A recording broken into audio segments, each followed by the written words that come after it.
Estamos ya en YouTube. Bueno, ¿cómo están? Buenas tardes a todos, a todas, a todes. Gracias por acompañarnos en este espacio. Espero que a medida de que vayamos avanzando en la discusión tengamos muchísimas más conexiones. Mi nombre es Lina Buccelli. Estoy a cargo ahora de la dirección del Observatorio para la Equidad de la Mujer y estamos hoy para hacer una conversación interesante, como lo auguraban varios videos que anunciaban este video, sobre las políticas públicas diferenciales y con enfoque de género y mujer que se han de alguna manera emitido, construido, planteado en la pandemia. Pensamos en hacer este escenario por dos cosas que quisiera explicar en este inicio, y es una, de alguna manera muy intempestiva aparición de sendos documentos de análisis de política pública con enfoque de género que a los no entendidos y a las no entendidas les hablaba sobre una experticia creciente. Esa experticia, yo creo, la experticia en el género ha venido creciendo de manera muy importante en los últimos 15 años en la región, y tenemos en varias escalas, tanto a nivel internacional como a nivel nacional, como a nivel subnacional, unas propuestas muy interesantes, si se quiere, de análisis diferencial de cómo está afectando esta pandemia a las mujeres en mayor medida, o tiene mayores consecuencias en las mujeres, y cómo podríamos hacer desde la política pública para superar esas dificultades, por llamarlo de alguna manera. Esa es una razón. Y la segunda razón es algo que también ha sido evidente en esta coyuntura, que nos ha dejado ver varias cosas que permanecían ocultas para el mundo de las mujeres. La más mencionada es el caos del sistema de cuidado, del trabajo de cuidado, pero ciertamente otra muy importante y que es un antecedente para el evento de hoy es la institucionalización de estos, de alguna manera, centros, unidades académicas, organizaciones gubernamentales y no gubernamentales que se piensan este tipo de análisis diferencial. Entonces hemos tenido, como les venía diciendo, desde varias escalas, voces que nos hablan sobre qué hacer. Y este va a ser un espacio muy importante, como lo es el Observatorio de la Equidad, para la Equidad de las Mujeres, para que hablemos en clave subnacional. ¿Qué podemos hacer desde las regiones? Y para eso yo creo que nos están acompañando unas voces muy autorizadas, a las cuales yo admiro y respeto muchísimo, y les agradezco de antemano acompañar en este escenario al observatorio. Las he visto a muchas de ustedes en varios eventos de esta semana, entonces de verdad muchas gracias por acompañarnos. Está Ana Cristina González Vélez, médica consultora internacional, actualmente vinculada a ONU Mujeres, experta y guía para todas nosotras en el tema de derechos sexuales y reproductivos. Está también con nosotras mi colega Isabel Goyes, una profesora emérita pues de la Universidad de Nariño, con muchas, si se quiere, con una escuela ya en el Pacífico, con el Observatorio de Género de Nariño, abogada, y ahorita nos va a contar más desde dónde está analizando esas sentencias y esos instrumentos judiciales desde la perspectiva de género. Y Yurani Romero, que ha sido una grandísima aliada en este periodo para el trabajo por las mujeres desde la gobernación del Valle del Cauca. Yo creo que para las personas que estamos en el suroccidente y para las personas que estamos en el Valle, tener una persona como Yurani de alguna manera manejando el tema de género en la ciudad y en el departamento ha sido si se quiere, un baño de agua tibia. Gracias, Yurani, por acompañarnos, y además por siempre abrir los espacios institucionales y oficiales para nosotros. Esas son entonces nuestras invitadas. Voy a recopilar muy rápidamente el protocolo de este evento, unas 3 instrucciones bien precisas que tenemos. Lo primero es que vamos a dividir este espacio en 3 temporadas, en 3 momentos específicos. Le voy a pedir a cada invitada que haga una presentación más dinámica de lo que yo he hecho, de su experiencia. Eso lo haremos en el momento número 1. Después tenemos preparadas 3 preguntas sobre los temas que les hemos anunciado, fundamentalmente el análisis de las políticas públicas de género en la contingencia desde varios ángulos.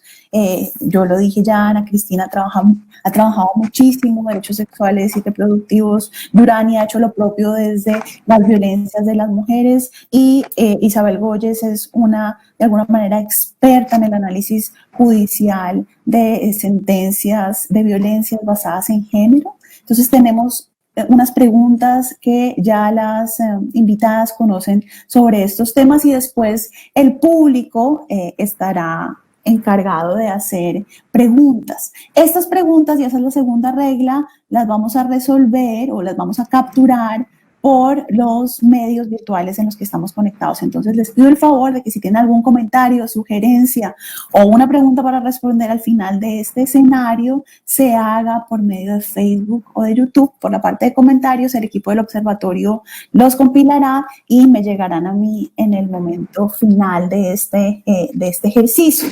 Y tercera regla técnica muy sencilla, todos los problemas técnicos de nosotras, las que estamos conectadas como invitadas, los resolveremos vía WhatsApp y además les recomendamos cerrar los micrófonos si no están hablando para que podamos tener una mejor transmisión y menos contaminación sonora. Esas son entonces las reglas. Yo quiero agradecer además a mi equipo del observatorio, porque como siempre ha estado muy pendiente de esto, a Salomé, a Laura, a Estefanía y a todo el equipo de comunicaciones, Sandra, Paola, Andrea, aquí hay detrás muchas mujeres muy pilosas y trabajadorísimas. Entonces, bueno, a ellas todo mi agradecimiento siempre. Empezamos presentándonos. Les voy a pedir que nos tomemos unos minutos para que ustedes le cuenten a las personas que nos acompañan quiénes son. No sé por quién quiere empezar. Bueno, yo tengo un orden para empezar, ciertamente. Hay un documento que lo dice. Empezamos entonces con Ana Cristina.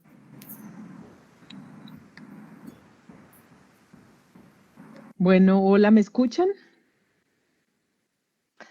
Bueno, buenas noches para todas. Pues un gusto estar acá compartiendo con ustedes. Muchísimas gracias, Lina, a quien conozco más por su voz que físicamente. Y sin embargo ya hemos compartido aventuras laborales, así que muchas gracias a las otras personas que nos acompañan pues en la conversación y por supuesto a todas las personas que estén escuchando en Facebook y en YouTube. Esta semana he tenido tantos encuentros virtuales que no sé si voy a empezar a vivir en un mundo distópico porque ya no sé, ya me alegro ver a la gente en las cámaras como si fuera lo mejor en términos afectivos que voy a recibir. Como Lina ya les contó, yo soy médica de formación, soy máster en salud reproductiva y tengo un doctorado en bioética y salud colectiva.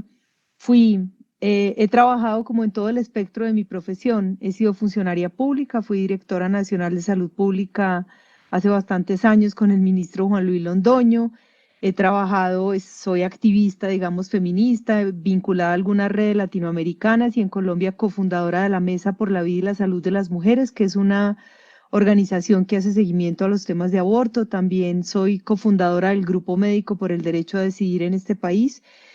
Y he trabajado como investigadora. Actualmente además estoy apoyando en algunas actividades de docencia a la Universidad de los Andes, la Facultad de Medicina y la Maestría de Salud Pública. Y además he trabajado extensamente como consultora de las Naciones Unidas, he trabajado en la CEPAL varias veces, he trabajado como parte del equipo de la CEPAL, así que conozco, digamos, de primera mano en América Latina todo el trabajo que ha hecho el Observatorio para la Igualdad de Género de la CEPAL, que creo que es un referente en cierta manera para el trabajo de todas nosotras. Y yo actualmente, en realidad, solo para clarificar, estoy con una, digamos, como consultora de ONU Mujeres porque estoy acompañando a la alcaldía de Bogotá en el diseño o en la formulación de las bases de lo que será el sistema distrital de cuidados para la capital. Esa, digamos, es como la tarea principal en la que estoy en este momento. Así que justamente anoche tuvimos una conversación sobre esto también virtual, o sobra decirlo. Y bueno, digamos que mi experiencia está repartida entre esto, la investigación, la incidencia y la formulación de políticas públicas. Y pues soy feminista, como lo muestra toda mi hoja de vida y todo lo que he hecho hasta el día de hoy. Así que bueno, muchas gracias, Lina. No sé si es suficiente, pero yo creo que por ahí más o menos ven por dónde va la conversación conmigo. Claro que sí, Ana, millones de gracias por acompañarnos y de verdad qué bueno verte. Me alegra muchísimo. Seguimos entonces con la profesora Isabel Goyes de la Universidad de Nariño. Gracias. Bueno, Lina, primero agradecerte este espacio, esta oportunidad de compartir con personajes tan importantes como los que aquí están concurriendo. Yo soy abogada feminista, soy profesora de tiempo completo de la Universidad de Nariño hace ya muchísimos años. Inicié mi trabajo con un observatorio muy interesante sobre justicia regional que tenía justamente la finalidad de analizar sentencias y ver qué tanto cumplían o no con la perspectiva de género. Y esta fue la semilla para la creación del Observatorio de Género de Nariño, que apareció como un proyecto de investigación de un grupo de investigación de la Facultad de Derecho de la Universidad y que hoy es el Observatorio de Nariño realmente adscrito a la Universidad de Nariño. Es muy interesante para nosotros como Observatorio de Género de Nariño contarles que tenemos el respaldo de una red institucional de apoyo que está conformada por todas las entidades que forman parte de la ruta de atención a mujeres víctimas de violencia, que también hemos sido apoyadas por los gobiernos departamental y municipal por sus respectivas secretarías de género e inclusión a nivel departamental, de la mujer, orientaciones sexuales e identidades de género a nivel municipal, y que desde hace 6 años que existimos hemos contado con el apoyo también directo de la cooperación internacional y más concretamente de ONU Mujeres, con quien hemos trabajado de la mano durante todo este tiempo. Y también estoy aquí, pero de los datos que voy a hablar y del trabajo, realmente hay un equipo que es muy importante de carácter interdisciplinario y aprovecho para de una vez agradecer a ellas, a Zulma, a Sonia María, a Lilo, a Ángela, a Víctor, a la monitoros, estudiantes, pasantes, que son los que hacen posible que como observatorio podamos cumplir una labor en el departamento de Nariño. Gracias. Muchas gracias, Isabel, que se está conectando con nosotros a pesar de varias contingencias que ha tenido. Entonces, de verdad, qué bueno estar contigo, Isabel, y tener la experiencia de Nariño aquí hablando con nosotros. Y está también con nosotros nuestra aliada en la institucionalidad oficial, Yurani Romero, que está a la cabeza de la Secretaría de Mujer, Género y Diversidad Sexual de la Gobernación del Valle del Cauca. Ojalá Yurani nos pueda contar ahorita la dimensión del trabajo que está haciendo la Gobernación del Valle del Cauca en el tema de violencias basadas en género. Yo creo que el Observatorio del Valle necesita más visibilidad porque el trabajo y la gesta las pelas que se están dando desde ahí son muy importantes. Entonces, Yurani, yo sé que la agenda de ustedes es muy agitada en estos tiempos. Gracias por sacar este tiempito para estar con nosotros. Preséntate, por favor. Muchas gracias, Lina, primero que todo por la invitación. Gracias a OM y a la Universidad pues ICESI por hacernos este espacio. Gracias también por invitarme al lado de estas mujeres pues expertas en todo este tema de género. Bueno, mi nombre es Yuranis Romero Cepeda, soy abogada de profesión, especialista en Derecho Público de la Universidad Externado de Colombia. Actualmente, como lo dijo Lina, soy la secretaria de Mujer, Equidad de Género y Diversidad Sexual del Departamento del Valle del Cauca. Mi vida laboral ha sido pues en la parte pública, fui la secretaria privada de la gobernadora Dilian Francisca Toro, vale decir la mejor gobernadora de Colombia en el periodo 2016-2019, bueno, y he trabajado en el Congreso de la República. Y para empezar, Lina, quisiera también darle agradecimiento pues a toda esa línea del Observatorio de Género del Valle del Cauca que me ha acompañado en estos meses de gobierno. Quiero contarles que OGEN, el Observatorio de Género del Valle del Cauca, nació en el 2018, es entre comillas nuevo, como un mecanismo, y nació como un mecanismo pues de seguimiento desde la perspectiva de género, dando cumplimiento al plan de desarrollo departamental del Valle Estambós del cuatrenio pasado, y específicamente pues para todos los temas de eliminación de violencias contra la mujer y la población LGTBI. Esto nació en conjunto de dos secretarías, que es de la Secretaría de Convivencia y Seguridad Ciudadana y de la Secretaría, por supuesto, de Mujer y Equidad de Género del departamento.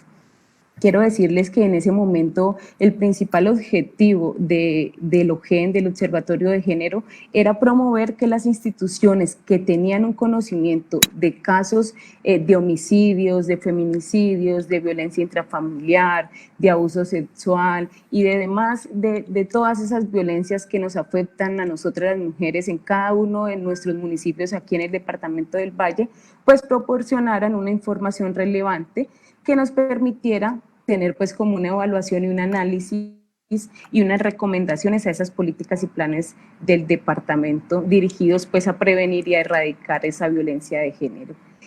También quisiera decirles pues que con ese objetivo nosotros nos hemos propuesto en este cuatrenio o en este nuevo gobierno un objetivo actual que es también generar información relevante para la toma de decisiones, pero más encaminadas a disminuir las brechas sobre los asuntos de género en todo nuestro departamento.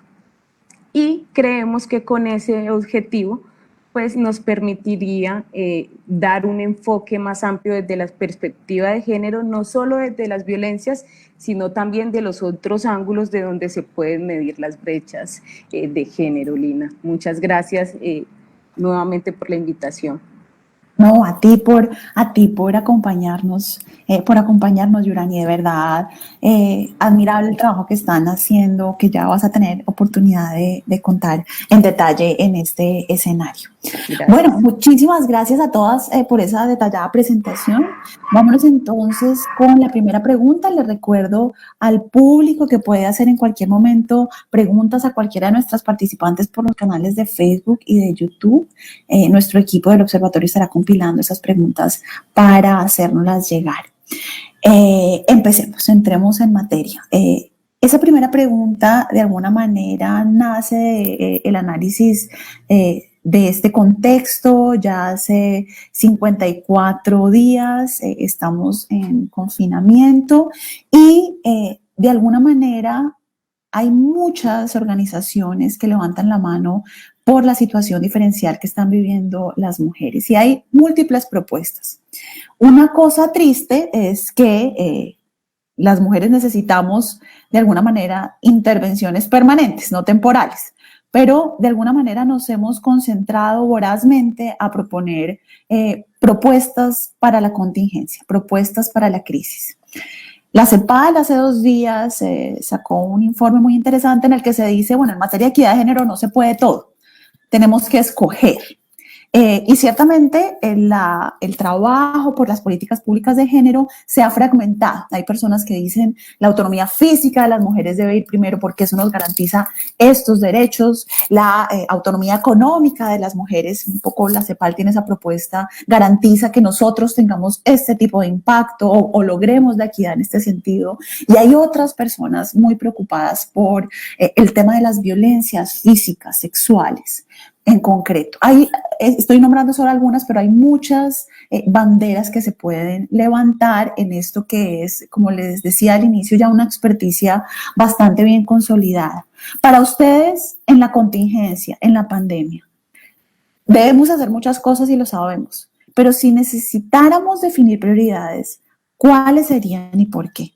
Empieza esta pregunta entonces mi colega Isabel Goyes de la Universidad de Nariño.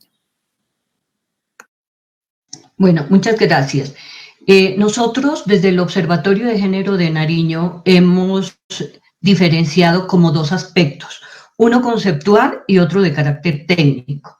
Desde el punto de vista conceptual, nosotros pensamos que lo primero es establecer unas líneas de trabajo o líneas de investigación con el objetivo de que nos ayuden a comprender, a visibilizar y ojalá transformar lo que es la realidad de la vida de las mujeres nariñenses, caracterizadas por unas prácticas patriarcales que han generado brechas de inequidad que hoy se convierten en un obstáculo muy grande para los avances en materia de igualdad y para el desarrollo social colectivo.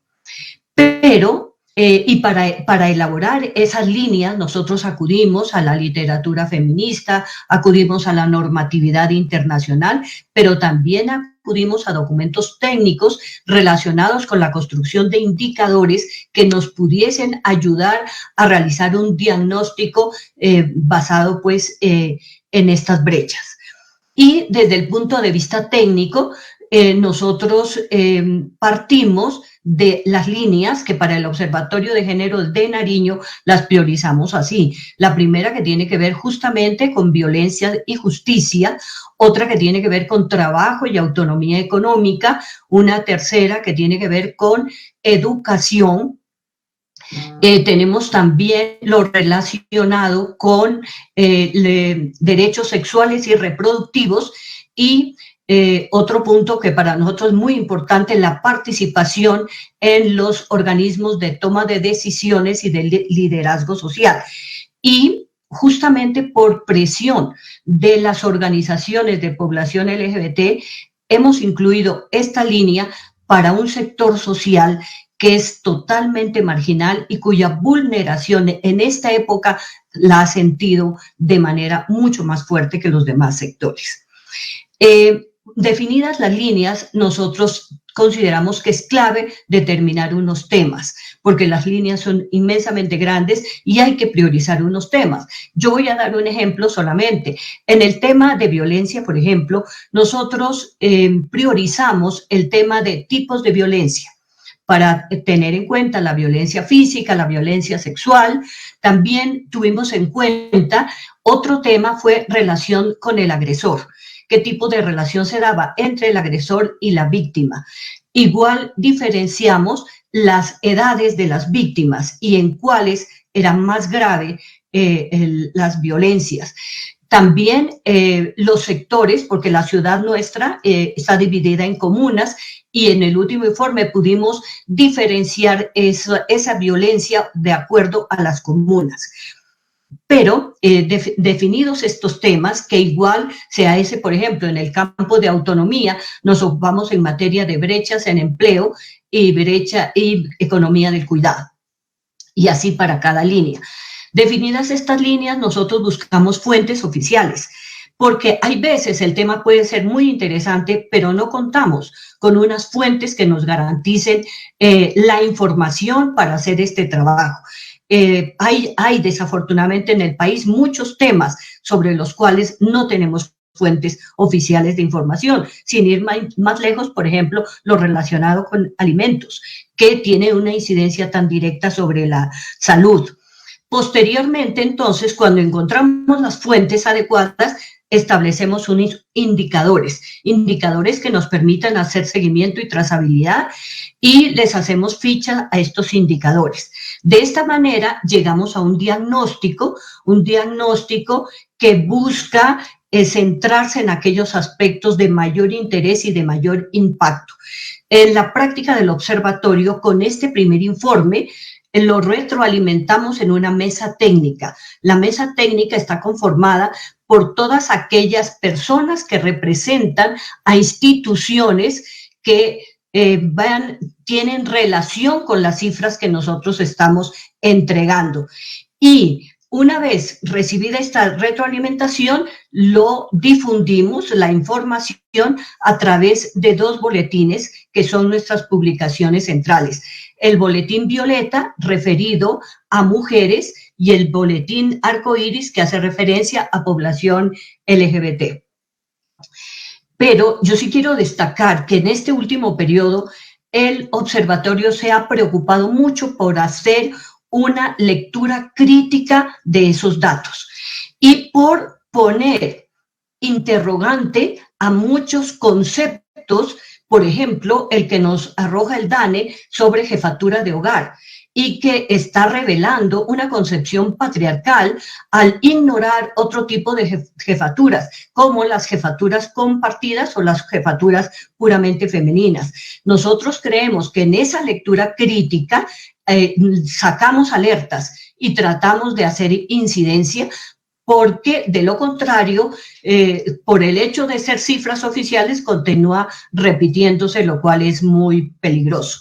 También estamos tratando de trabajar desde los enfoques, no solo de género, sino interseccional, y el enfoque territorial, que es absolutamente importante, porque ocurre que hay unos rasgos y características que podrían servir para la subregión centro, por ejemplo, pero que no ponen de presente las situaciones que se viven en otras subregiones, como por ejemplo en la subregión pacífica, que es de una realidad absolutamente distinta a la de Pasto.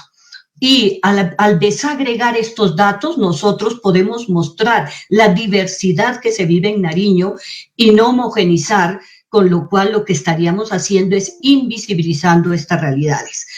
De tal manera que frente a esto, primero he comentado como cuáles son nuestros énfasis y también cuál es nuestra metodología para llegar a unos resultados que espero los comentamos más adelante, para ser respetuosa. Gracias, Isabel, muchas gracias. Sigue entonces Yurani Romero, de la Secretaría Mujer, Género y Diversidad Sexual de la Gobernación del Valle. Bueno, muchas gracias. Bueno, desde esta pregunta tengo que decir que desde el escenario pues, institucional es todo un reto, porque ahorita tenemos esos elementos fundamentales que son de cambio, como lo son las formulaciones del plan de desarrollo, y que tienen unas líneas de intervención integral para las mujeres en diferentes contextos. Yo lo que te puedo decir y le puedo decir a todas las personas que nos están escuchando y viendo por las transmisiones, es que desde la Secretaría de Mujer y Equidad de Género y Diversidad Sexual, durante esta pandemia, decidimos implementar un plan de contingencia enfocado pues a todas las mujeres víctimas que viven en este momento con su agresor, que conozcan, para que conocieran pues como todos esos diferentes canales de denuncia que se habían habilitado, y el observatorio pues ha estado emitiendo informes semanales con la intención de medir el número de denuncias que se presentan por violencia intrafamiliar y pues poder brindar una información precisa a todas las líneas de acción de la Secretaría, para que en base en esas cifras pues se puedan fundamentar unos planes de acción. Quiero contarles que este plan de contingencia, lo que pudimos observar o por lo que decidimos crearlo, fue porque a diferencia de cuando empezó pues todo este aislamiento, pudimos observar que el departamento del Valle del Cauca, comparado con otros departamentos, se habían incrementado mucho las denuncias. Y para preocupación de nosotros, al comienzo veíamos pues que este departamento no se estaba comportando igual, y eso nos preocupó muchísimo. Entonces decidimos zonificar el departamento. decidimos colocar como 6 zonas en las cuales hay unos municipios específicos y decidimos para esas zonas colocar un personal de la Secretaría, unos psicólogos y un personal jurídico. ¿Para qué?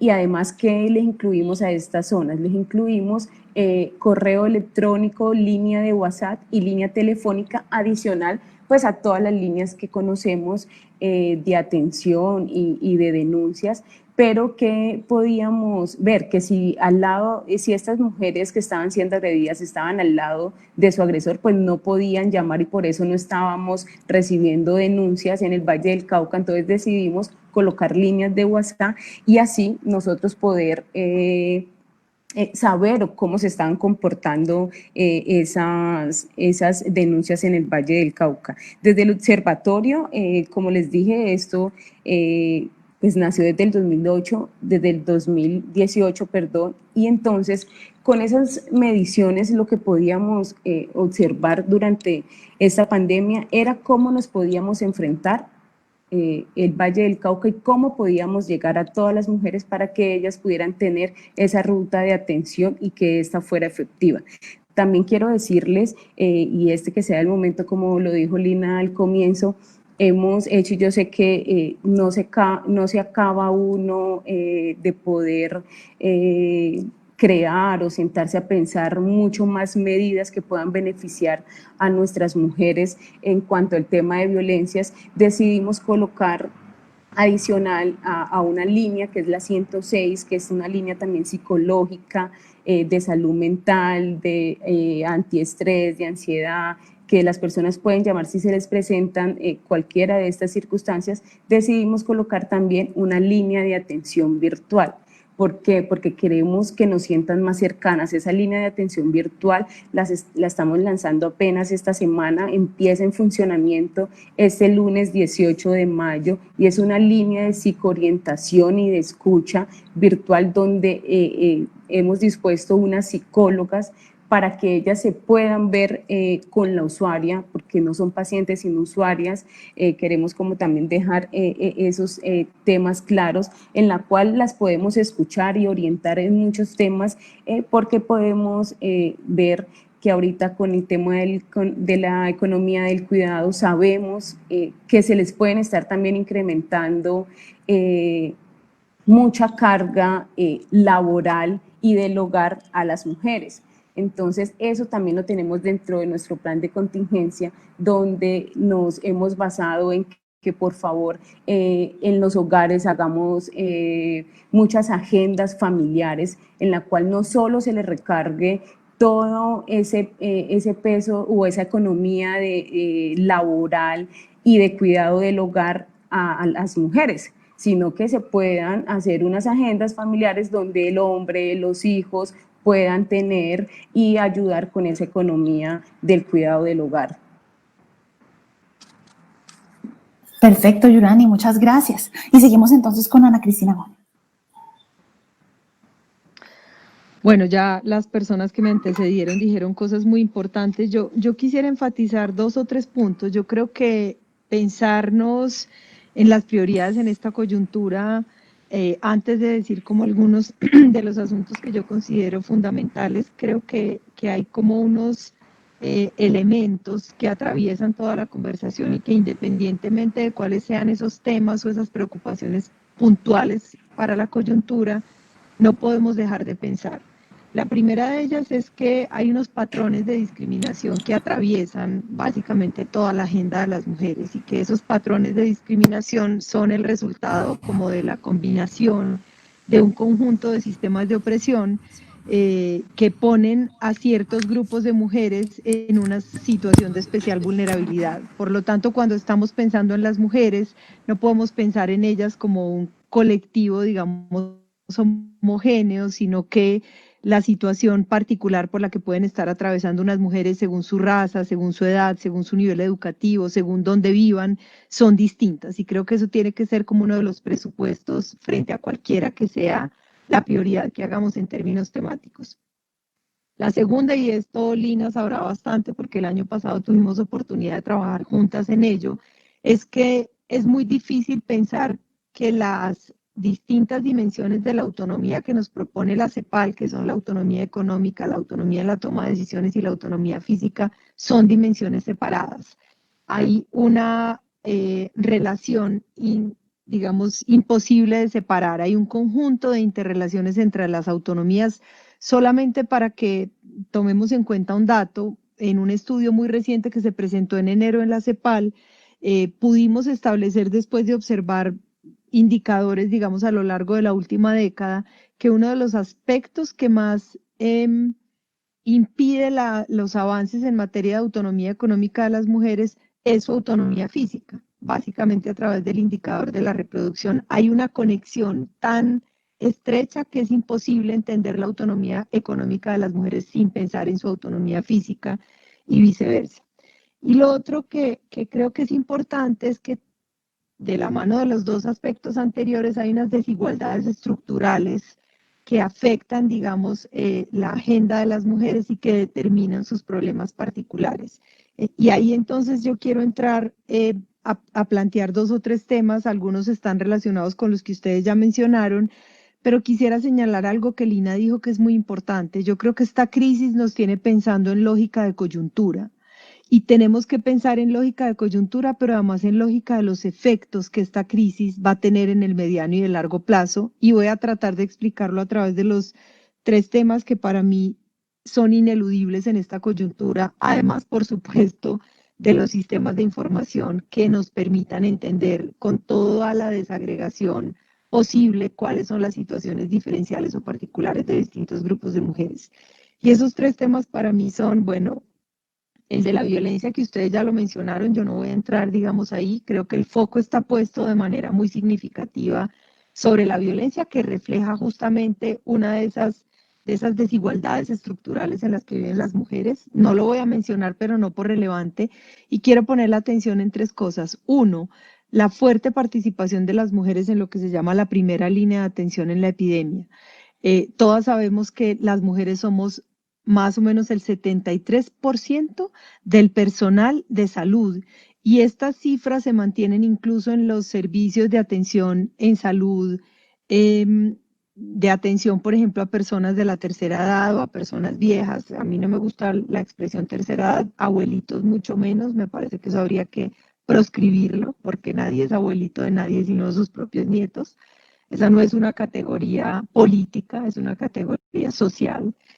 Pero en todo caso, las mujeres estamos sobrerepresentadas en la atención en salud y eso significa que esta epidemia va a tener una afectación diferencial sobre las mujeres. Somos el 88% de las enfermeras y auxiliares de enfermería, somos el 90% de las personas que trabajan en gerontología y con eso podría seguir a todas las subespecialidades. En la medicina la distribución es más, digamos, casi mitad y mitad, 46% mujeres.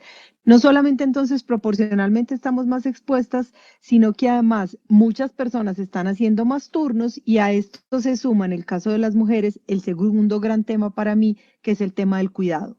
Este para mí es en este momento una situación muy dramática y al mismo tiempo una gran oportunidad. Dramática porque ya sabemos que las mujeres llevan la mayor carga de cuidado y de trabajo no remunerado en los hogares. Y eso significa que con la cuarentena y con todas las cosas que trae el encierro, pues a las mujeres se les está aumentando esa carga de cuidado. Pero al mismo tiempo todas las personas estamos experimentando el cuidado en los hogares, hombres y mujeres. Y esta es una oportunidad de sacar a relucir 2 cosas. Una, la economía productiva se habrá parado y estará en su peor crisis, pero la economía del cuidado es la que nos sostiene hoy, como nos ha sostenido siempre.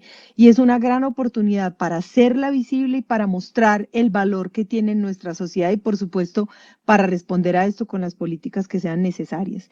Y el tercer punto chiquito es la agenda de derechos sexuales y reproductivos y el aborto. No porque no haya otros temas importantes en salud, sino porque esta es una agenda que está profundamente ligada a 3 factores que quiero resaltar aquí. 1, el tiempo.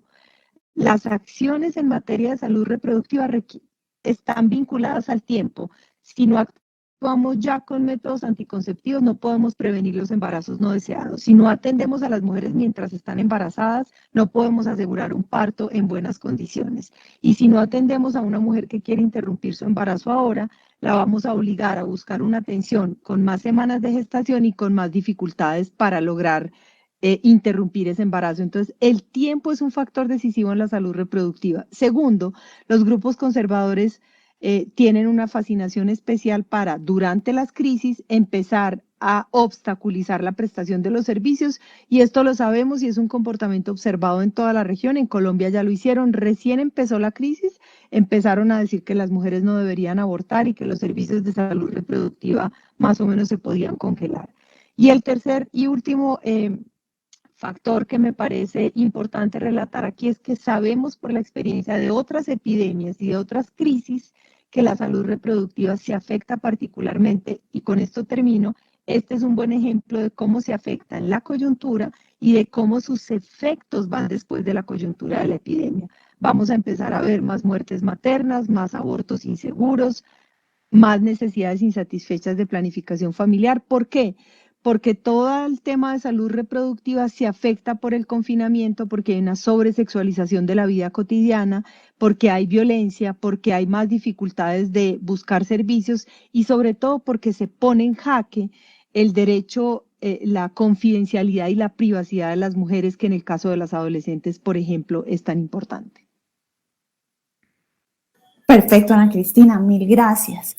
Yo voy a tomar 3 elementos de los que ustedes han puesto sobre la mesa para, de alguna manera, plantear la siguiente pregunta, que ustedes ya tenían anunciada, pero que se ve, si se quiere, un poco matizada con lo que acabamos de escuchar. Hay 3 alertas importantísimas de la respuesta anterior. La primera, está dada en términos de espacios. Miren que Isabel nos hace esa alerta, Yurani nos hace esa alerta y nos dicen: hemos tenido que fragmentar los espacios, lo local, lo subnacional, lo regional es distinto a lo nacional, y deberíamos, en términos o en clave de políticas públicas, pensarnos en esas diferentes escalas espaciales. Ana Cristina nos dice también, pero además tenemos que pensarnos que no somos la misma mujer, y la mujer no es una abstracción universal, sino que hay diferentes mujeres, y las políticas públicas no tenemos un paquete mágico que ayude a todas, sino que lo que ayude a unas puede desmejorar a otras. Entonces es muy importante tener una especie de sensibilidad a la textura de la política pública frente a cómo cae como una gravedad teniendo efectos distintos. Y lo tercero que me parece muy importante es el tema de los tiempos. Esto de una manera nos pone a pensar en coyuntura, pero tenemos efectos a posterior de esta pandemia y de alguna manera una estructuralidad de los problemas de género. Con esas 3 claves, ustedes nos han dicho qué es lo más importante, dónde es lo más importante, qué es lo más importante, de alguna manera, qué situación de las mujeres priorizarían.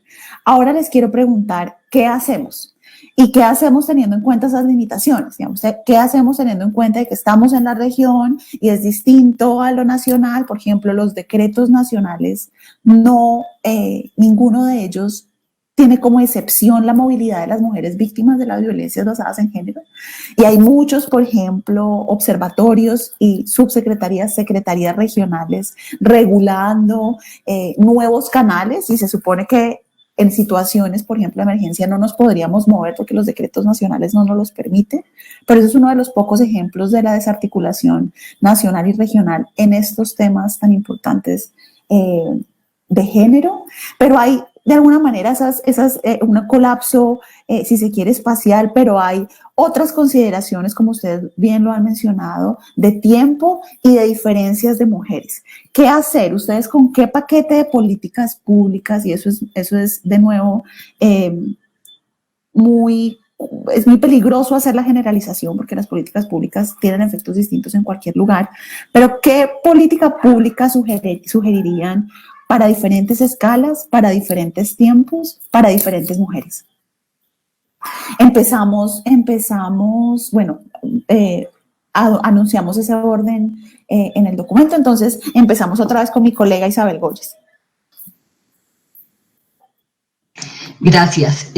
Yo creo que frente al qué hacemos, lo primero, desde el Observatorio de Género de Nariño, lo primero que hemos enfatizado es: ubiquemos las brechas ubiquemos la información que se nos está dando y con fundamento en esa información decidimos el qué hacer. En ese sentido, nosotros hemos revisado quién está dando la información. Entonces, tenemos un organismo oficial de datos, que es el DANE, que está totalmente experimentado, pero el DANE, pues hasta hace poco no tenía perspectiva de género en absoluto. Yo creo que desde el año 2018, justamente por unos acuerdos entre el Gobierno Nacional Yo No Mujeres, se está incluyendo algunos datos específicos sobre mujer, pero no así sobre población LGBT. Sobre eso no tenemos nada.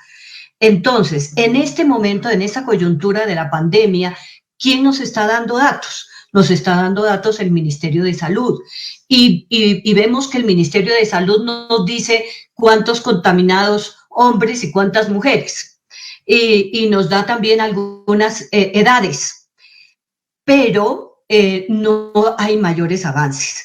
Nosotros hemos tratado de establecer con esos datos algunos aspectos fundamentales que ya me permiten decir, por ejemplo, algunas cifras específicas. Fíjense en materia de salud en Nariño, para corroborar lo que decía Ana Cristina. En materia de salud en Nariño, con los datos que tenemos, las mujeres representan el 74% del personal que presta el servicio de salud en todos los niveles. ¿Qué significa esto? Significa que el gran peso de enfrentar esta pandemia está recayendo sobre mujeres. Con este agravante, que estas mujeres, después de la reforma de la Ley 100, ni siquiera gozan de una estabilidad laboral, de unas prestaciones sociales, ni siquiera de la afiliación a seguridad social. Entonces, vemos nosotros que no es justo con estas mujeres, pues que simplemente les demos el aplauso y les digamos que son héroes, cuando realmente la situación que enfrentan es una situación supremamente crítica. Nosotros sabemos de los casos concretos de IPS en Nariño que les adeudan hasta 7 meses de salario, que no cumplen ni siquiera con el pago de honorarios de OPS, que son totalmente degradantes, que no respetan esa dignidad. Hemos encontrado, por ejemplo, datos en materia educativa, que en el sector de niñas y niños y jóvenes entre 5 y 19 años que están asistiendo al sistema escolar y supuestamente se están educando a través de Internet, encontramos en Nariño datos terribles. En Pasto, la capital, ni siquiera el 50% de la población tiene acceso a Internet. Ni siquiera el 50% en la capital. ¿Esto qué significa? Que además el acceso va a diferenciar tratándose de niñas o de niños. Seguramente porque en muchos hogares, si hay estudiante, hombre y mujer, privilegian el computador único para el niño y esto genera una brecha de el menos 19%. Pero hay municipios en Nariño, que es el otro ejemplo que quiero traer, que es por ejemplo, el municipio de Mosquera, en la costa pacífica. Óigase esto, donde el 0.49% tiene acceso a Internet. Por favor, entonces la brecha, y además hay brecha, y esta brecha obviamente es grave para las mujeres. El menos 0.37% de las niñas no tienen acceso a Internet. Y también tuvimos el evento de la autonomía económica y el empleo. Y encontramos cifras que son muy graves. El 82.9% de las mujeres nariñenses están vinculadas a la economía informal. Y solo el 17.1% tienen relaciones laborales estables, formales, la gran mayoría vinculada al sector público. Y estas mujeres que trabajan en el sector informal desarrollan actividades que tienen que ver con servicio doméstico, con limpieza, con comida, preparación de alimentos, con peluquerías, con el comercio en pequeña escala, todas las cuales han sido afectadas por las crisis y están en este momento suspendidas. De allí, ¿qué sacamos? Sacamos pruebas evidentes, datos concretos de cómo está afectando la pandemia a las mujeres en la pérdida de la autonomía económica, por ejemplo, en el acceso al derecho a la educación y en la situación de salud. Esto son situaciones supremamente graves que además las podemos complementar con las brechas que tenemos en materia de empleo y que son producto de un documento que estamos preparando en este momento que se llama Perfil de Género de Nariño, que es un documento técnico que va a trabajar 8 aspectos, uno de los cuales es el que tiene que ver con el mercado y el trabajo. Y en materia de desempleo, por ejemplo, tenemos una brecha que perjudica a las mujeres del 4.20. El desempleo de los hombres es del 4.40 y el desempleo de las mujeres es del 8.60. De tal manera que si tenemos en cuenta esas realidades respecto a lo que decía Ana Cristina de la economía de cuidado, nosotros encontramos que en Nariño los hombres dedican el 24.8 horas a la semana a estas actividades, mientras las mujeres lo hacen 54.66 horas. Es casi... Es superior a una jornada laboral que sabemos que es de 48 horas a la semana, pero además es trabajo no remunerado. Pero además, como ahora la escolaridad se está haciendo vía internet, las madres no solo atienden las funciones tradicionales de cocina, limpieza, aseo, sino que ahora también son maestras, hacen acompañamiento de sus hijos y esto implica unas jornadas extenuantes que pueden afectar gravemente su salud física y obviamente su salud mental. Es decir, con estos datos solamente, porque pues no podemos ahondar más, es que nosotros proponemos que las políticas tienen que ir directo a enfrentar esas situaciones. Nosotros pensamos, por ejemplo, que en materia de empleo es fundamental que se dé prioridad a las mujeres para vincularlas al sector primario y secundario de la economía, porque están trabajando en el sector terciario. Entonces, es importante que haya esas vinculaciones. En el caso de la mujer rural en Nariño, por ejemplo, es la que más problemas enfrenta y por eso necesita un tratamiento muy especial. Necesitamos que se la destaque en todos los programas de reactivación económica. Necesitamos los mercados locales, que son fundamentalmente atendidos por mujeres. Y por otra parte, necesitamos que haya avances en el otorgamiento de tierras a las mujeres rurales, como está en el pacto, en el acuerdo de La Habana y que se ha paralizado. Todos estos son temas que nos preocupan demasiado. En el tema de la economía de cuidado, ¿qué sugerimos? Sugerimos que se trabaje en corresponsabilidad entre hombres y mujeres. Sugerimos que haya acompañamiento a las madres para enseñarlas a ser ahora casi que monitoras o auxiliares de docencia con sus hijos. Necesitamos que haya apoyos de carácter de salud, también mental, que haya visitas. Y tenemos una gran preocupación en Nariño y es el subregistro en cuestiones de violencia. La violencia tiene su registro por muchas de las razones que decía Yurani, porque cuando estás confinada con tu agresor no tienes posibilidad de denunciar.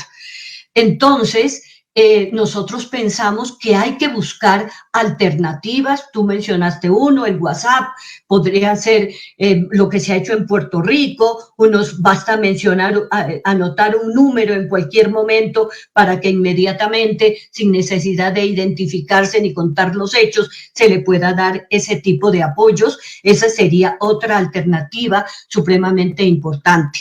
De tal manera que lo que nosotros queremos es mostrar cifras, mostrar evidencias de que esto es así y con fundamento en cada una de estas cifras, datos y evidencias, plantear unas propuestas muy específicas y concretas. Justamente mañana va a discutir la Asamblea de Nariño el plan de desarrollo del departamento y por eso pues es un espacio muy privilegiado. Dejo hasta allí, por ahora. Gracias, Isabel. Seguimos entonces con Yurani Romero de la Gobernación del Valle. Bueno, una de las recomendaciones que nosotras proponemos es revisar la política pública del departamento en el eje de equidad en educación. Que la estrategia vaya encaminada a incentivar el enfoque de género en los programas educativos y en primera medida si los componentes de dicha estrategia son los idóneos para atender las necesidades de las mujeres y la población LGTBI, en especial de las mujeres trans, que son las personas que sabemos que presentan menor índice de acceso y permanencia en el sistema educativo. También creo que el fortalecer la equidad en la educación se impactaría en la reducción de las prácticas de discriminación y estigma hacia las mujeres y los hombres de cualquier condición, pueda ser social, étnica, diversa, etcétera, entre otros, logrando así que las instituciones educativas sean lugares que promuevan el desarrollo de seres humanos que aporten a la construcción de una sociedad en paz y que generen, pues, por supuesto, bienestar para todos y para todas. También propondría que se incremente más la inclusión de la eliminación de barreras del acceso a derechos como salud, deporte, trabajo de las personas LGTBI en las agendas de todas las secretarías, las alcaldías, de las empresas privadas, de la sociedad civil, entendiéndose que las personas LGTBI han y pueden hacer, pues, aportes significativos para el desarrollo y enriquecimiento de toda nuestra sociedad, y que las políticas públicas puedan o deben apostar, entre otras acciones, al cambio de imaginarios que tienen la sociedad sobre las personas LGTBI y lograr así, pues, una construcción y superar, pues, toda esa deuda histórica que se tiene con ellos y con ella y con toda, pues, esa población diversa o LGTBI de no solo del departamento, sino de todo un país. Perdón, muchas gracias, Yurani. Acaba justamente de llegar una pregunta en ese sentido, lo haremos después. Ana Cristina.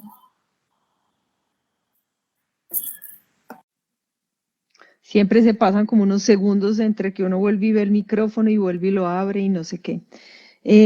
A ver, estaba pensando mientras las escuchaba hablar que pues tú hiciste una pregunta bastante compleja porque querías tratar de encontrar como algunas distinciones entre lo nacional, lo local, bastantes cosas que me parecen difíciles de abordar, pero quería empezar con una mini reflexión antes de decir 2 o 3 cosas sobre lo que yo veo de las políticas. El año pasado tuve la oportunidad de hacer una mirada a lo que ha sido la experiencia de la transversalización del enfoque de género en el sector salud en 3 países distintos de América Latina.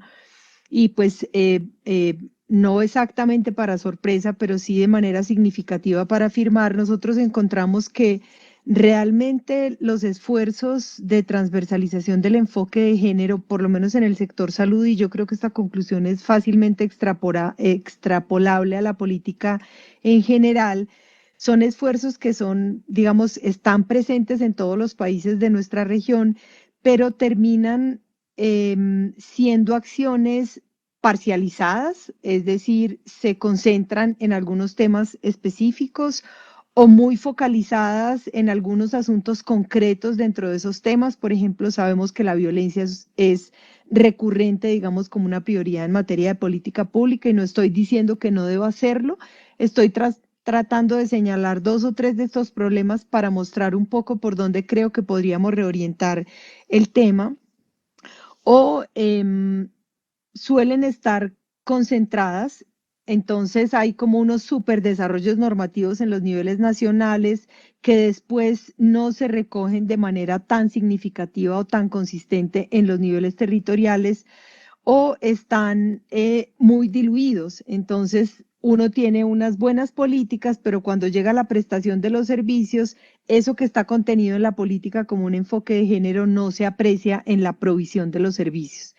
Y entonces quiero señalar esto para decir que yo creo que en materia de políticas hay por lo menos dos cosas importantes. Uno, yo creo que las políticas sobre igualdad de género, que han sido como una prioridad y una preocupación nuestra en los niveles nacionales y locales, siguen siendo fundamentales, vitales y vigentes, pero hay que atender a esas políticas teniendo en cuenta que no se presenten estos problemas que yo acabo de señalar, porque la mayoría de los planes de igualdad de oportunidad lo que hacen es que seleccionan 2 o 3 indicadores o 2 o 3 asuntos con cada uno de los sectores, y uno lo que encuentra es que hay mucha desconexión entre todo lo que hacen los sectores estructuralmente y lo que buscan las políticas de igualdad, y que solo se conectan alrededor de 2 o 3 puntos concretos que lograron negociar las entidades responsables de los asuntos de igualdad de género con las instancias sectoriales. Entonces yo creo que para que esas políticas de igualdad realmente tengan un efecto, hay que repensar estratégicamente qué es lo que es la transversalización del enfoque de género, porque lo que estamos viendo en la práctica no es exactamente transversalización, sino esfuerzos. No digo que no sean importantes, no digo que no acumulen, pero creo que tenemos suficiente aprendizaje para darnos cuenta que no estamos logrando una real transversalización del enfoque de género. Y se me ocurrió además poner un ejemplo concreto. Cuando ustedes hicieron la pregunta anterior y yo contesté las prioridades, hablé de la importancia de las mujeres en la primera línea de atención, y sin embargo después no lo conecté con su ausencia en la toma de decisiones, ¿sí? Entonces uno podría muy fácilmente caer en bueno, hay que hacer algo con las mujeres que están prestando allá mayoritariamente los servicios, hay que atenderlas, hay que mirar su carga de cuidado, hay que protegerlas con bioseguridad, pero no hacer el giro hasta el final, y es decir, al mismo tiempo que están ahí, las mujeres tienen que estar significativamente tomando decisiones en materia de la epidemia. No sé si logré conectar lo que quería mostrar, pero lo que quiero señalar es como la centralidad de estas políticas de igualdad de género, pero desde una real transversalización, y creo que tenemos muchas herramientas y muchos elementos, digamos, para poder evaluar esto.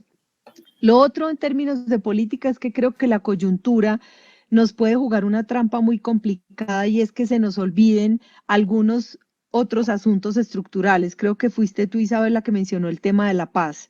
Ya sabemos que a nivel nacional ha habido preocupaciones porque están sacando presupuesto, unos dicen que sí, otros que no, pero estas son agendas que son estructurales para el país. O sea, todo lo que pasa en materia de COVID ahora y después está conectado a la necesidad de que la agenda de paz siga siendo, digamos, como la agenda que como el horizonte, digamos, nuestro como sociedad, porque una sociedad sin paz, pues no va a poder, digamos, salir adelante. Y lo último, las dos últimas cosas que quiero decir es la necesidad de conectar todas las políticas que hagamos en lo territorial, en el plan de desarrollo y en los planes de ordenamiento territorial. Acá lo estábamos viendo en Bogotá a propósito de la formulación del sistema distrital de cuidados.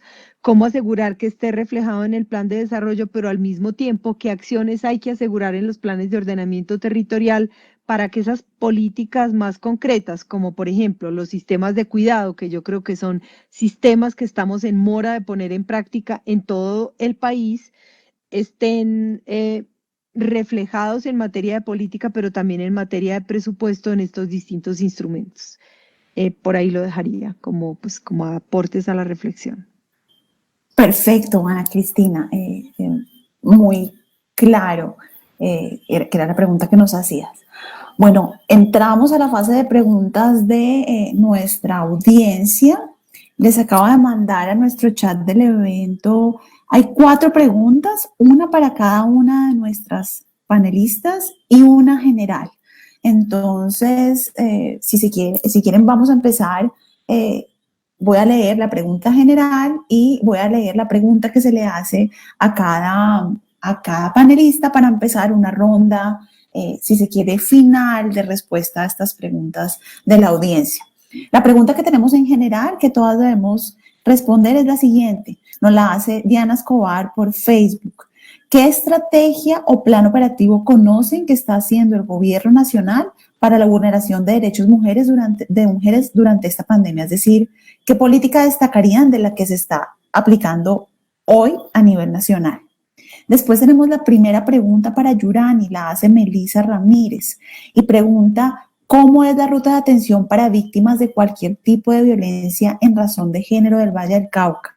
Que es una iniciativa propia, si se quiere, de la Secretaría que maneja Yurani.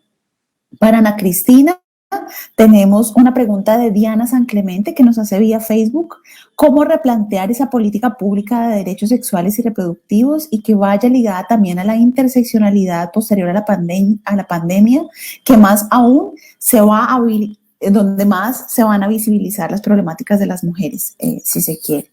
Y la última, finalmente, se plantea para Isabel Goyes y la hace Gerlie Polanco Uribe, y me disculpa si leí mal tu nombre, también en Facebook. Muchas entidades públicas y en general las organizaciones no tienen políticas con enfoque de género. También desconocemos los marcos legislativos que existen.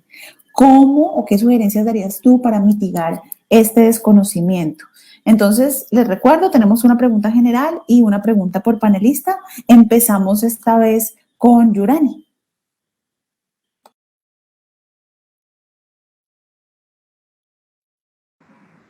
Ok, contestamos primero la en general, Lina. Ok, bueno, creo que una de las políticas que está haciendo la Consejería para la Equidad de la Mujer de la Vicepresidencia es el tema de la economía del cuidado y las medidas de atención que son claves pues para nosotros como región, y por eso todo ese plan de contingencia o todo lo que hemos dispuesto desde la Secretaría de Mujer y Equidad de Género del departamento va en ese sentido. Hemos hecho mucho énfasis, como lo dije al comienzo, en todo ese tema de equidad, en el tema de la economía del cuidado. Creo que debe ser algo fundamental en estos momentos de este aislamiento en el que nos tiene a todas las 24 horas en la casa, porque para cualquier persona o para cualquier ciudadano, pues el vivir todos en este momento en casa se puede convertir en detonantes pues de violencia, y por eso la Secretaría pues ha dispuesto todo este plan para tener un mayor acceso de todas nuestras violencias o de todas las personas que puedan surgir estas violencias, tanto la población LGTB como las mujeres de nuestro departamento. Creo que la carga laboral, además, porque para todas ha sido fuerte. Yo creo que estamos trabajando más de lo normal. Ay, Dios, se me va a descargar el computador.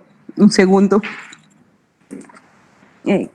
Creo que es importante ese tema de poder, pues que ya que nuestra consejera también ha hecho un acompañamiento pues importante en todas las regiones en cuanto en el tema de la economía del cuidado, y pues nosotros por supuesto aquí en el Valle del Cauca replicando todas esas políticas públicas que la nación nos da. Estamos trabajando también en la reglamentación de las medidas de protección. Se hace necesario en estos momentos para el departamento trabajar sobre ese decreto y sobre los hogares de protección para nuestras mujeres. Aquí contamos con 3 hogares de protección en los cuales pues el departamento está trabajando con el ministerio para ver cómo se van a llegar esos recursos a cada uno de las instituciones o a cada uno de los departamentos para poder pues avanzar y poderles dar esa seguridad y esa protección a todas nuestras mujeres y a sus hijos si lo necesitan. Pues creo que esos lineamientos y todas esas políticas o esas líneas que ellas han marcado, pues las estamos replicando, por supuesto, en el Valle del Cauca. Lina, tú me hiciste la pregunta, ¿me la repites porfa, la que me hicieron de ruta? Sí, la que nos hicieron de ruta es la siguiente. ¿Cómo es la ruta de atención para víctimas ¿Cómo es la ruta de atención para víctimas de cualquier tipo de violencia a razón de género del Valle del Cauca? Bueno, aquí en el Valle del Cauca, quiero contarles que tenemos una mesa de erradicación y prevención para todos los tipos de violencias basadas en género. Además, quiero también decirlo que hemos hecho y hemos dispuesto todo un trabajo institucional con todas estas entidades que trabajan en pro pues del bienestar y de todas estas violencias en protección pues, de todas las mujeres que lo necesiten. Hemos hecho todo un trabajo con la Fiscalía, con la Policía, con las comisarías. También quiero contarles que desde el Observatorio de Género, todas las comisarías de los 42 municipios del departamento cuentan con una herramienta tecnológica para que ahí ellos en forma real nos puedan estar informando de cuántos casos o de qué medidas están prestándole para que nosotros también podamos alimentar nuestro observatorio y esa medición sea pues en tiempo real, que es lo que nos hace que esa ruta de no violencia sea efectiva, de que podamos llegar con la policía. Por ejemplo, estamos trabajando con Patrulla en Casa, que es una de las que nos ha servido muchísimo para llegar y poder intervenir y no que esto se llegue pues a feminicidios. También con la Fiscalía, con las dos seccionales, tanto de la metropolitana como la del Valle, haciendo esa articulación para que todas esas medidas y esa prevención y atención para nuestras mujeres sea eficaz. Y por supuesto también con las instituciones de salud, que son las, cuando llegasen alguna víctima a necesitar, también hacemos esa reacción inmediata con ellas. Excelente, Yurani, súper clara el tránsito de la ruta. Seguimos entonces con Isabel Goyes. Isabel, ¿tienes tu pregunta? La general sí, y la perfecto. Yo, respecto a la pregunta general, debo decir que no conozco unas medidas específicas en pandemia con enfoque de género, no puedo hacer referencia a ellas entonces. Lo que sí creo es que estamos en mora de tener esas medidas y que nos corresponde a la academia, a las organizaciones de mujeres, a toda la sociedad en general, proponerlas. Y respecto a la pregunta concreta que me parece muy interesante es ¿por qué, si existe un marco jurídico internacional, constitucional, convencional y legal, aún hay instituciones públicas que no trabajan perspectiva de género? Y eso es algo real y supremamente grave. Y creo que obedece a varias razones. Una primera razón, yo diría que esto es de carácter político. Esto es de carácter político porque es que los temas de mujer no se han tomado con la debida seriedad. Muchas veces el Estado colombiano ha creído que cumple con sus compromisos internacionales, por ejemplo, al expedir una ley. Acordémonos que CEDAW, que es la Constitución de los Derechos de la Mujer, por llamarlo así, que fue expedida, aprobada en el año 79 en Naciones Unidas, Colombia, 2 años después, dictó la Ley 51 del 81, aprobando CEDAW. 81, 91, 2001, 2011, 38 años después, muchas instituciones de la colombianas no la conocen y mucho menos la aplican. Pero además tenemos unos postulados de carácter convencional.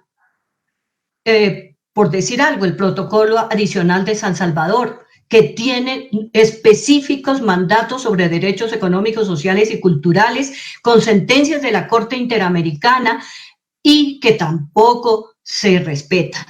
Tenemos una Constitución Nacional que no solo tiene un artículo 13 de igualdad, sino que tiene un artículo 43 donde dice específicamente que hombres y mujeres tienen iguales derechos y oportunidades y prohíbe cualquier discriminación.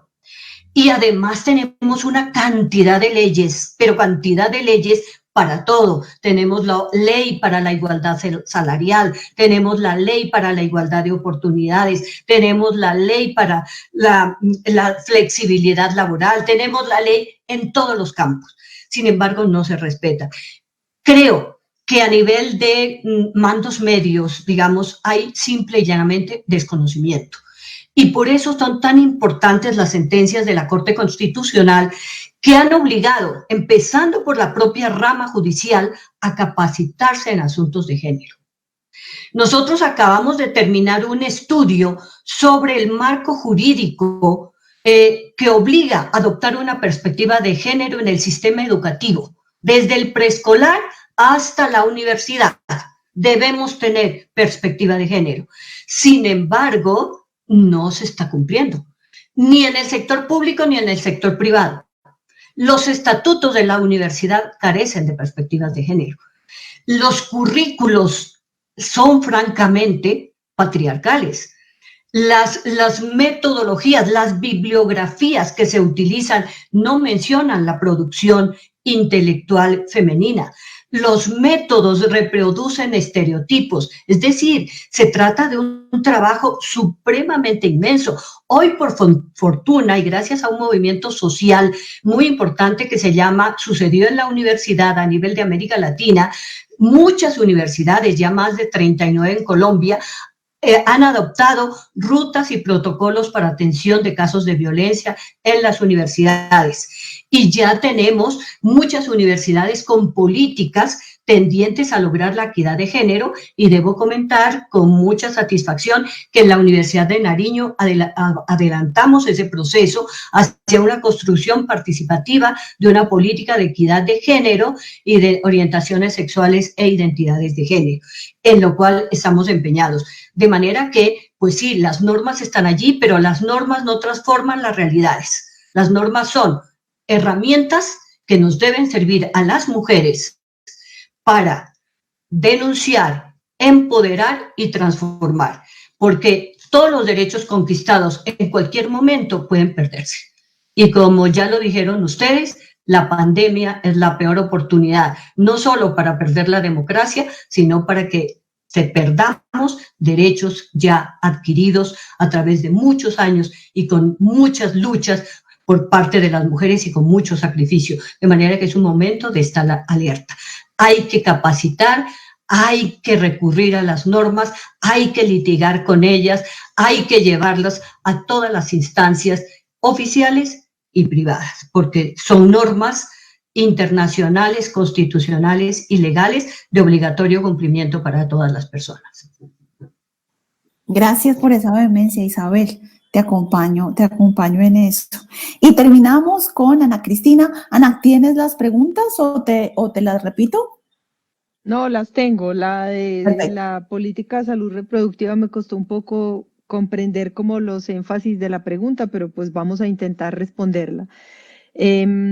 Yo quería antes hacer un pequeño comentario, Isabel, que me hiciste saltar como un bombillo que no se me había prendido, y tú decías ahora que en el confinamiento para las mujeres era muy difícil denunciar. Imagínense donde fuera fácil.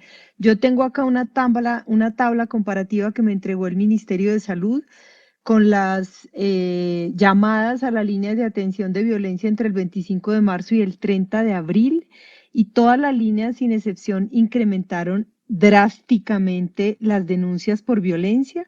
En la línea 155 las llamadas por violencia intrafamiliar se aumentaron un 182%. En la línea 141, que es la línea del Instituto Colombiano de Bienestar Familiar, 40%, y en la línea 123, 35%. Imagínense si las mujeres se sintieran seguras para denunciar. O sea, nunca había pensado, si esto es una cifra que me parece tan escandalosa, y además aceptamos lo que dices tú, pues entonces la dimensión del problema ni siquiera nos entraría en la cabeza.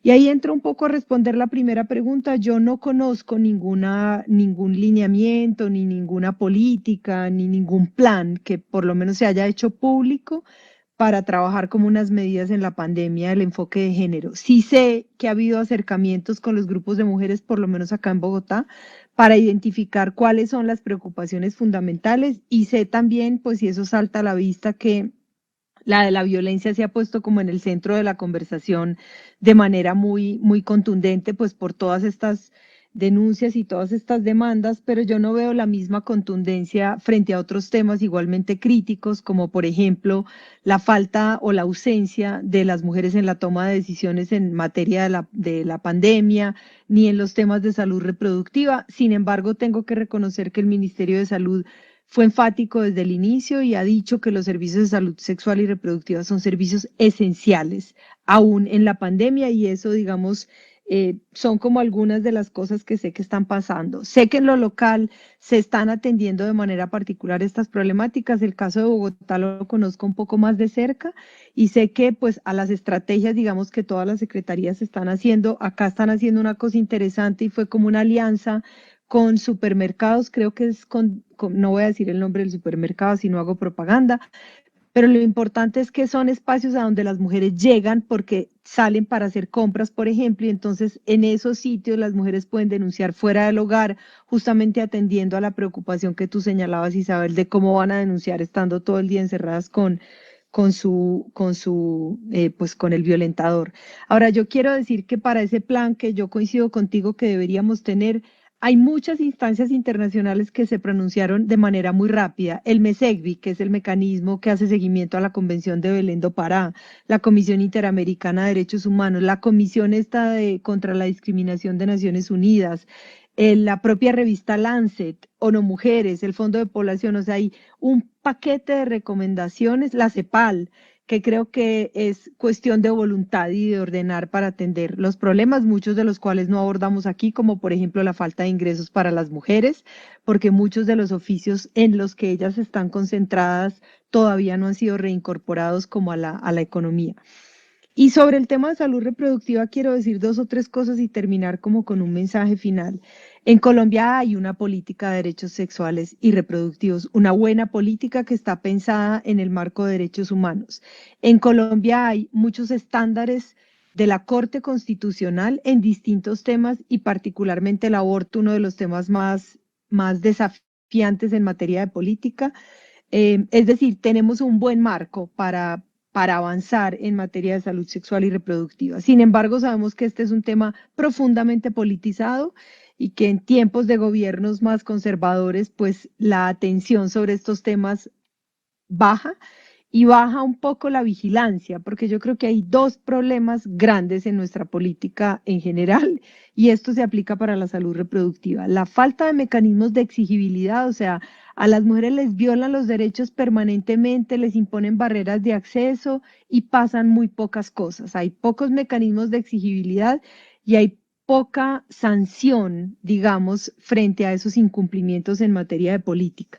Ahora, yo creo que esta crisis y, por ejemplo, la telemedicina que tiene tantos efectos tan positivos para algunos asuntos de salud reproductiva, nos tienen que dejar enseñanzas para después de la pandemia y creo que hay que pensar en mantener, digamos, esta idea de que la salud sexual y reproductiva es un servicio esencial, que tiene que estar prestado usando estos estándares de derechos humanos, pero que hay que mejorar los mecanismos de exigibilidad.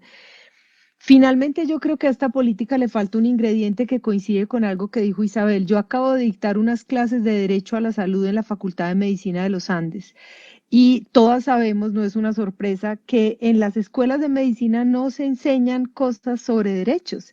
Entonces, lo que los estudiantes aprenden es lo que sus profesores les enseñan y ya sabemos el estigma, digamos, que algunos de estos temas tienen. Entonces, yo aprendo y reproduzco el estigma y creo que hay que introducir realmente esta conversación sobre el derecho a la salud en las facultades de medicina para impedir estas barreras que estamos viendo en materia de salud sexual y reproductiva. Yo quiero terminar diciendo 2 cosas. Una de ellas que se me conectó durante esta conversación, no es que no la había pensado, pero no con tanta claridad, y es que fíjense que ya sabíamos que la casa es un lugar peligroso para las mujeres, porque es allí donde las mujeres son víctimas de violencia. Pero lo que no habíamos visto en simultánea era que las mujeres están confinadas en la casa sosteniendo nuestra economía con la economía del cuidado y allí mismo están siendo víctimas brutales de violencia intrafamiliar. Y yo creo que si esta sociedad en esta coyuntura no se da cuenta de eso, no sé en qué otro momento se va a dar cuenta. Y eso nos tiene que poner, digamos, como la alerta a todas las que trabajamos en temas de igualdad de género en este país. Y la última es, la conecto con la pregunta de la política de salud sexual y reproductiva, es que los derechos sexuales y reproductivos no son un favor. La ciudadanía de las mujeres está condicionada a su libertad para tomar decisiones sobre el propio cuerpo, porque ninguna como la libertad femenina está tan ligada al cuerpo, a un cuerpo que está sexuado para la reproducción. Por lo tanto, si a las mujeres nos impiden tomar decisiones sobre nuestro cuerpo, nos están impidiendo ser libres. Y si nos impiden ser libres, estamos faltando con el elemento central de la ciudadanía plena, que es la libertad.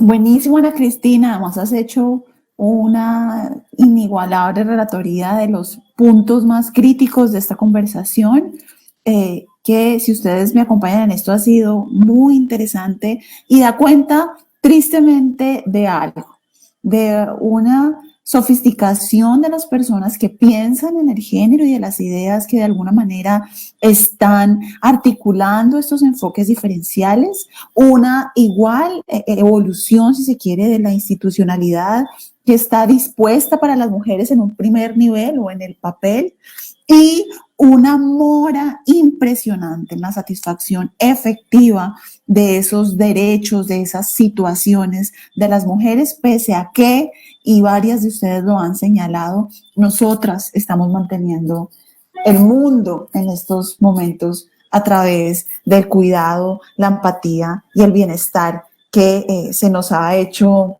nuestro de formas no siempre libres. Entonces, me quedo con la vehemencia de ustedes, con sus ideas tremendamente iluminadoras. Muchísimas gracias por acompañarnos. Mañana, por favor, vean en los instrumentos virtuales de OEM, Instagram, Facebook, Twitter, un reporte muy sucinto de lo que ha pasado el día de hoy. Ojalá que sigamos teniendo estas conversaciones. Yo creo que realmente lo necesitamos. Quiero agradecer muy especialmente a nuestras panelistas. Ha sido tremendamente estimulante escucharles. Gracias por el tiempo y gracias por las ideas y la energía. Y bueno, a toda nuestra audiencia por acompañarnos. Tenemos muchas personas conectadas. Abrazos para ustedes. 112 personas en Facebook. Hay otro tanto similar en YouTube. Muy bien, estamos con bastantes personas conectadas. Abrazos para todos, todas, todes. Buena noche. Muchas Gracias gracias. a todas, un gusto, que estén muy bien. Un gusto. Chao. Gracias. Gracias, Lina. Chao. Chao. Gracias, Yurani, que esté muy bien.